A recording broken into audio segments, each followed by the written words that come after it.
Le feuilleton de formation du gouvernement se poursuit en Tunisie depuis plus de 3 mois. Le chef du gouvernement désigné Eliès El Farfer se trouve de plus en plus et à chaque jour qui passe affaibli devant l'arrogance et l'intransigeance des représentants des partis qu'il entend intégrer à son gouvernement. Le grand problème est venu du parti Nahda qui s'est mis à défendre le parti Qalb Tounes et a conditionné son aval définitif au gouvernement Farfer par la participation de son ennemi d'hier. Pour avoir un gouvernement fort et stable, il faut impliquer tout le monde dans la formation de ce gouvernement pour qu'il ait une ceinture politique forte et capable d'exiger des réformes. Le prochain gouvernement doit donc bénéficier d'un fort soutien parlementaire et populaire. Le gouvernement de 109 ou de 120 députés ne peut pas avancer. Cela signifie qu'il faut engager tout le monde et oublier les rivalités. Le parti Qalb Tounes ou d'autres partis ont le droit de participer au gouvernement du président.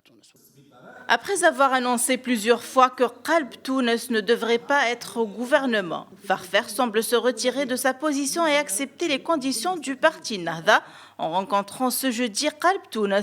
Une rencontre tripartite qui a été organisée à l'initiative de Rachid El Ghannouchi dans une tentative de rapprocher Farfer et Kharoui et de donner des garanties à l'un et à l'autre qu'ils peuvent travailler ensemble dans l'intérêt général.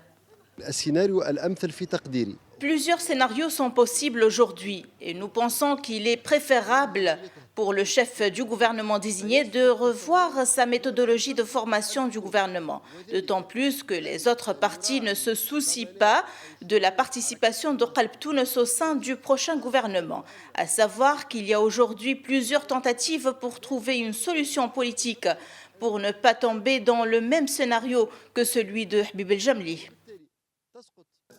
Au compteur de Eliès El Farfer, il reste une quinzaine de jours avant la fin des délais constitutionnels pour la formation du gouvernement.